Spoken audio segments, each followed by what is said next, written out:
izina ry'Imana Data na Mwana na Roho Mutagatifu, amen. Nshuti bavandimwe bakunzi bacu, shalom, nimugire mwese amahoro. Padiri Dominique uri hano i Roma ubifuriza ikaze, ubifuriza icyumweru cyiza cya 27 mu byumweru bisanzwe. Uhoraho Imana y'amahoro akomeze agendane namwe kandi arwanye akarengane gashobora kugaragara muri mwe cyangwa se gakorerwa abanyu bose. Murakaza neza.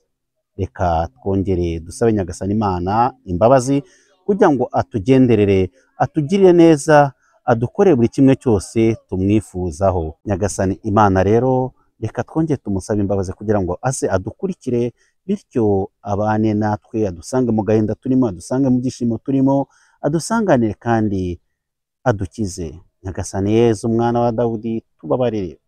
Kristo Nyagasani Yezu mwana wa Dawudi tubabarire. Nyagasani Yezu mukiza mutabazi mucunguzi wacu tubabarire.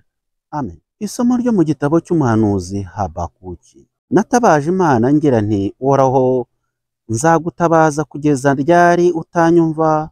Ko ngutakambira merewe nabi ntunyize. Ni kuki ungaragariza ubuhemu? Waba se ushyigikiye ubushikamirwe? Nta kindi nkibona kitari ukurimbuka n'urugomo. Ahantu hose hari impaka n'amahane. Nuko Uhoraho ansubiza agira atandika iby'iribonekerwa ubishyire ku tubaho maze babashe kubisoma neza. Gusa iby'iribonekerwa bizaza mu gihe cyagenwe, nibwo byose bizuzuzwa nta kabuza. Naho ryatinda kandi uzaritegereze, kuko rizaza ku gihe cyaryo nta gihindutse. Ni koko azarimbuka umuntu wuzuye ubwirasi, nawe intungane izabeshwaho n'ubudahemuka bwayo. Iryo ni ijambo ry'Imana. Uyu munsi ntidugundirize umutima wacu, ahubwo dutege amatwi ijwi ry'Uhoraho.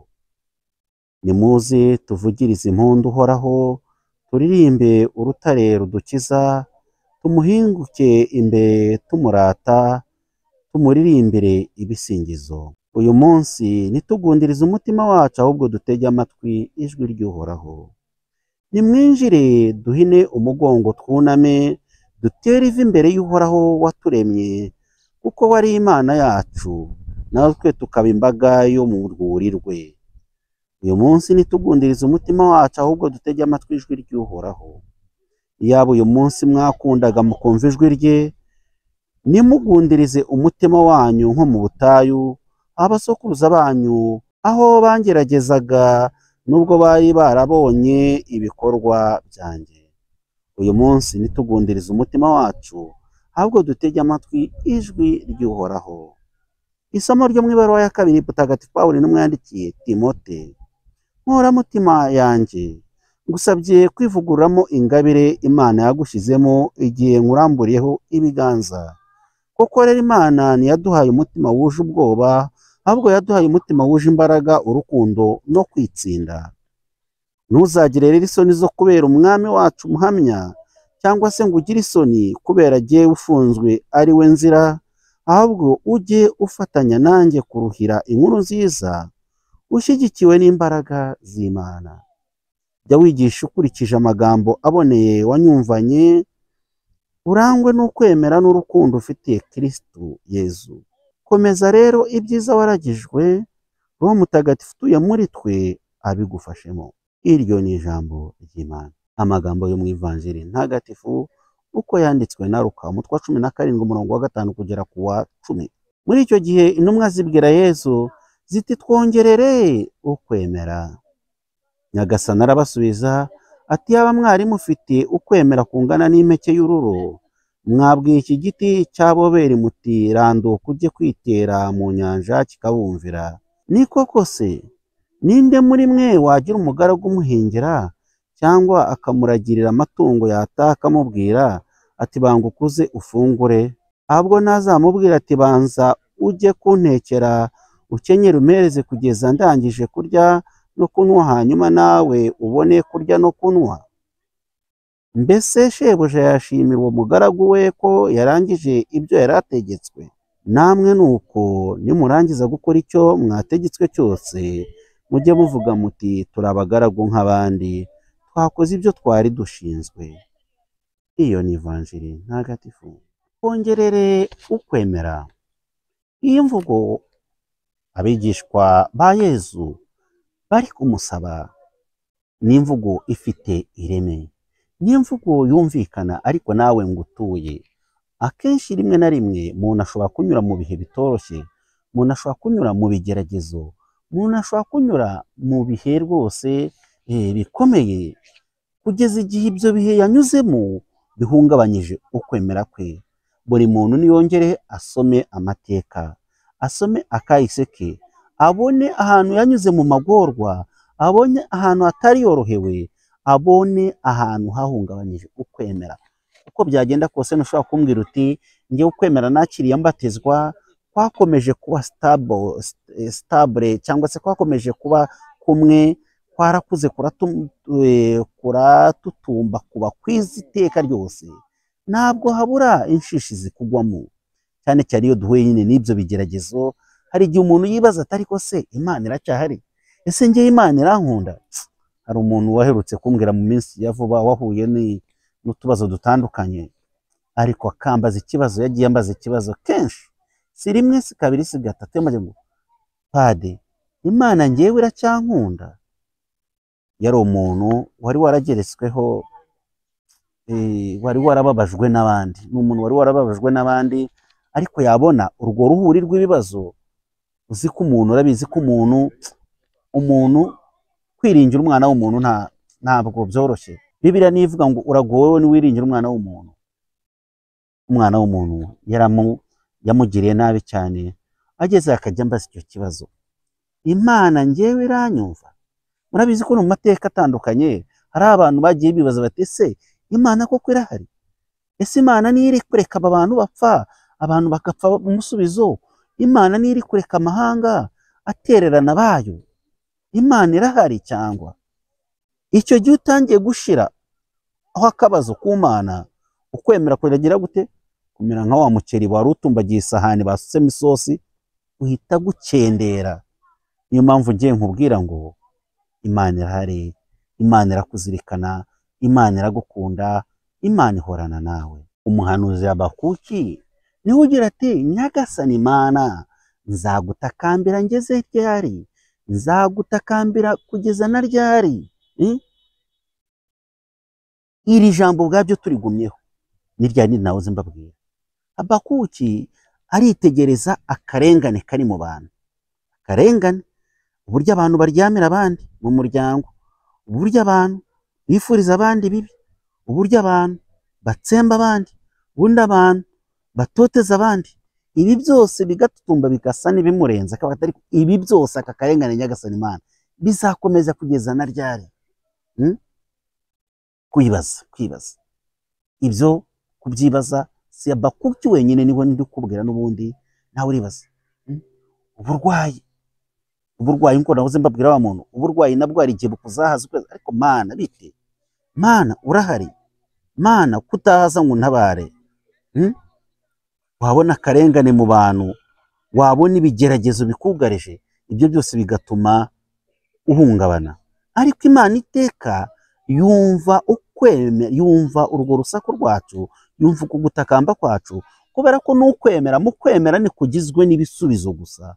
Ukwemera kurimo n'ibyo bibazo duhura nabyo, kandi Imana ikaza ikabyumva ikanabyakira. Imana isaba Habakuki kwandika iby'iryo bonekerwa nyuma yo kwibaza ibyo twahoze tuvuga haruguru. Aramubwira ati andika, kandi ibyo ngiye kugira ngo wandike bizasohozwa. N'ibiki? Ibyo Habakuki agomba kwandika nta bindi bitari iki?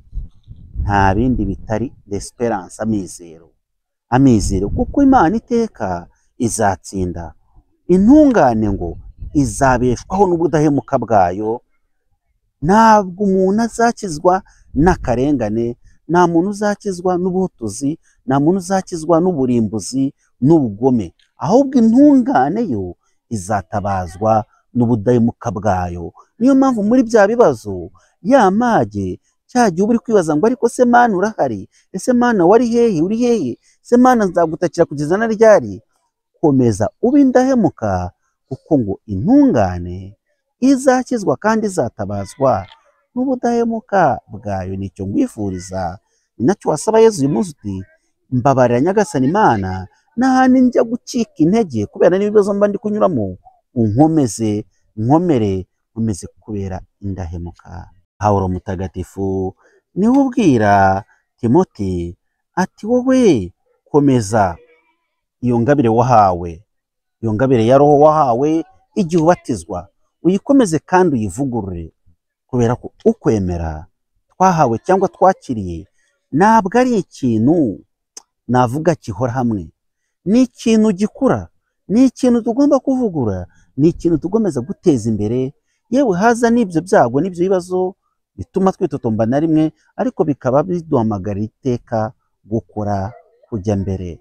Nawe rero ingabire wakiriye urahamagarirwa kuyikuza. Uko kwemera kwawe uzagukuza gute? Uzaguteza imbere gute?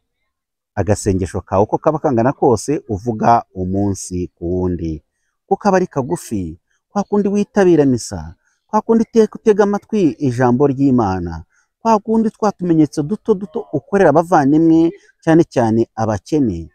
Ibyo byose ni ibikuza kwa kwemera kwawe. Ngo ntukagire isoni zo kwamamaza Kristu wakiriye. Urabizi muri kino gihe cyane cyane isi tuvuga yabaye sekularize cyangwa se igenda ijugunya Imana, igenda itera Imana umugongo, usanga abantu aho kugira ngo bitabire, aho kugira ngo bamamaze Kristu, barabisha ntibabigaragaza. Abenshi bafite amadisikuru menshi meza we. Hari umuntu ejo bundi wavuze mu gihe yari mu nama ya Loni avuga ati ariko Imana n'abanyepolitike nabo barabizi, nabo barabizi.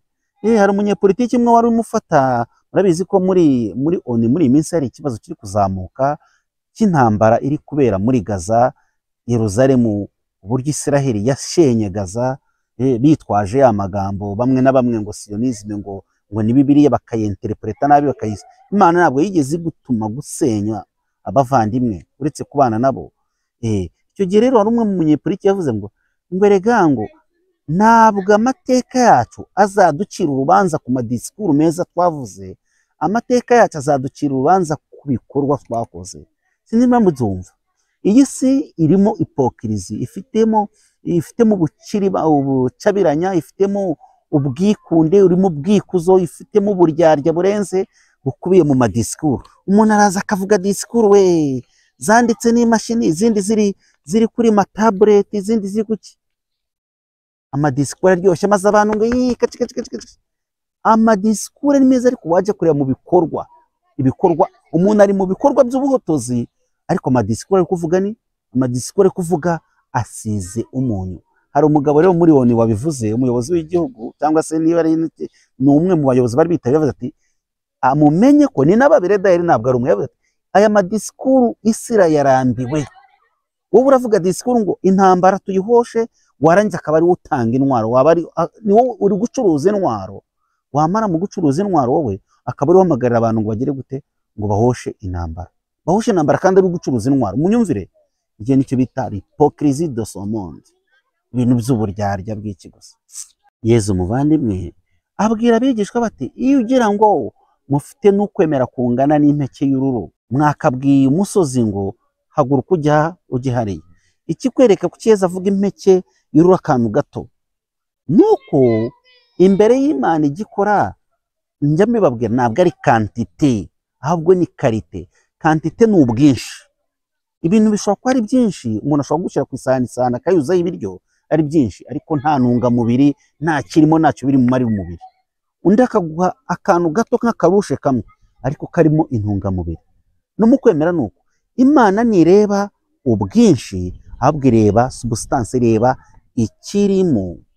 Uko kwemera rero dufite, uko kwaba kungana kose, niko gutuma duhangana n'ibyago, haba byibasira imiryango yacu, ibyago duhura nabyo mu buzima bwacu bwa buri munsi, niko kudukomeza. Uko tungana kose, iyo tugushyigikiye, tukakurwanirira, tukakubakira, kuradukomeza. Ukwemera ariko kujyana n'ukwizera, ukaba umuntu wiringira Imana. Bityo iyo ufite uko kwemera n'ukwiringira, bigutera imbaraga mu gukunda mugenzi wawe, mu kubabarira mugenzi wawe, kuko igitera impagarara muri iriya sinahoze mbabwira ibyo biri kuvugwa muri iyi minsi, nuko abantu nta rukundo bafite, abantu barareba inda zabo, abantu barareba ibyo gushyira muri bo, barareba bakunda imiryango yabo, umuntu akakubwira ngo ari gukunda igihugu cye ariko ari inyungu ze ku giti cye. Kuko umuntu abaye azirikana ko yaremwe n'Imana ntabwo yamena amaraso nka kuriya abantu. Muri iyi minsi nk'uko nababwiye nagiye nita cyane ibintu ndi gukurikirana cyane byo muri Gaza kugira ngo ndebe amaherezo ni ayahe. Niyo mpamvu nababwiye no muri minsi ngo niba uri umukirisitu usoma Bibiliya ushobora nabwo kureba ibiri kubera muri Gaza, wakumva ko ari Isiraheli iri kubikora kuri bwa butaka butagatifu ari za bombe biri guturuka, ngo hari n'abazise ngo ni bombe z'abahanuzi, ngo ni bombe z'abasokuruza.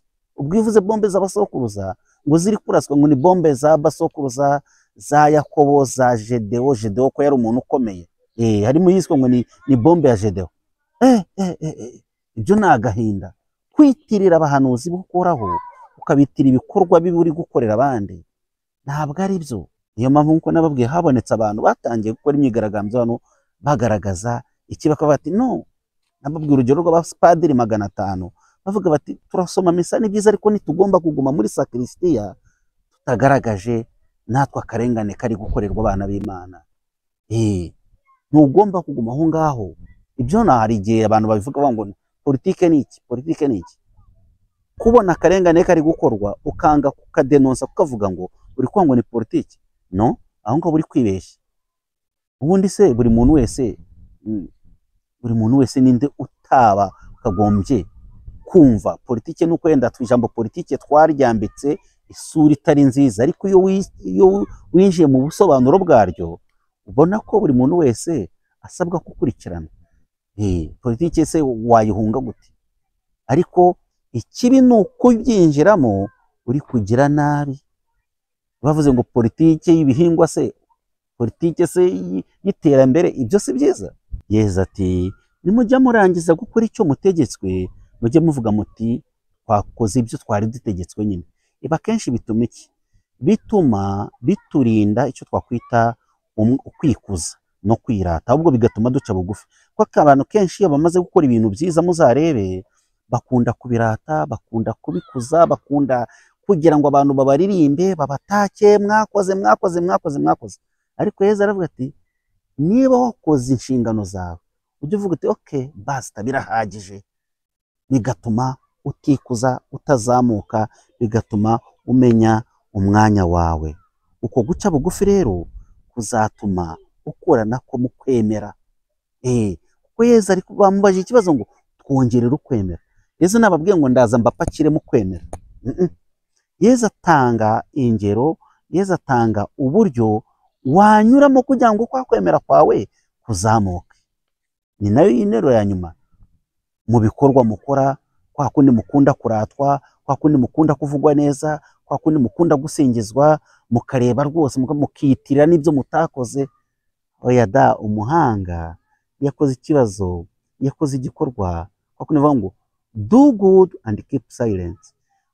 Kora icyiza ubundi witurize. Yenda abantu bakuvuge da, bagushime da, ariko we nutangira kwivuga no kwisingiza nta kwemera uzigiramo, nta guca bugufi kuhari. Ibyo uri kubwirwa rero ngo uce bugufi bizaba bitagishoboka. Dusabe Nyagasani rero uyu munsi kugira ngo atwongerere ukwemera, koko turabikeneye. Turebe mu buzima bwacu aho twitotombye, aho twavuze tuti Nyagasani koko ibintu bizakomeza kuba kugeza na ryari, nkuko Habakuki nawe yavuze ati koko bizakomeza kugeza na ryari Nyagasani.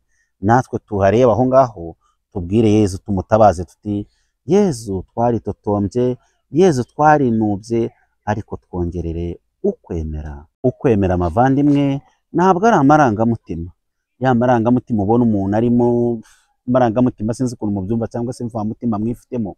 Ukwemera ni icyemezo umuntu afata cyo gusanga Imana kandi agahora akivugurura umunsi ku wundi, nubwo kabone nubwo yaba anyura mu mwijima, yaba anyura mu byago, ariko agahora avugurura, asaba Imana kuyisanga, asaba Imana kuyikorera, asaba Imana kuba uwayo. Uyu munsi rero nawe usaba Imana iguhora iruhande, usaba Imana ikutwanirire, mu byo wibaza byinshi ubona utari kubonera ibisubizo, usaba Imana ikongera ukwemera. Uku kwemera rero numara kukubona, urajya mbere, urakora, utera intambwe imwe, ebyiri, eshatu, maze usingiza Imana. Ibyo ukora byose ubishimira Imana. Uzirikana iteka aba ariryo jambo dusorezaho ngo intungane izakizwa kandi izatabazwa mu budahemuka bwayo. Ndakwifuriza ko mu budahemuka wowe n'abawe bose, kuko ari byo bizagukiza ubu n'iteka ryose. Amen. Yubaha Imana Data na Mwana na Roho Mutagatifu, uko bizanga iteka nibona ubu n'iteka ryose. Amen. Bikira Mariya Umwamikazi wa Kibeho, udusabire. Nyagasani Yesu nabane namwe. Twaba byose nabaho umugisha Imana Data na Mwana na Roho Mutagatifu. Amen. Padiri Dominique, i Roma. Mwese mbifurije icyumweru cyiza muhaye kandi muronke.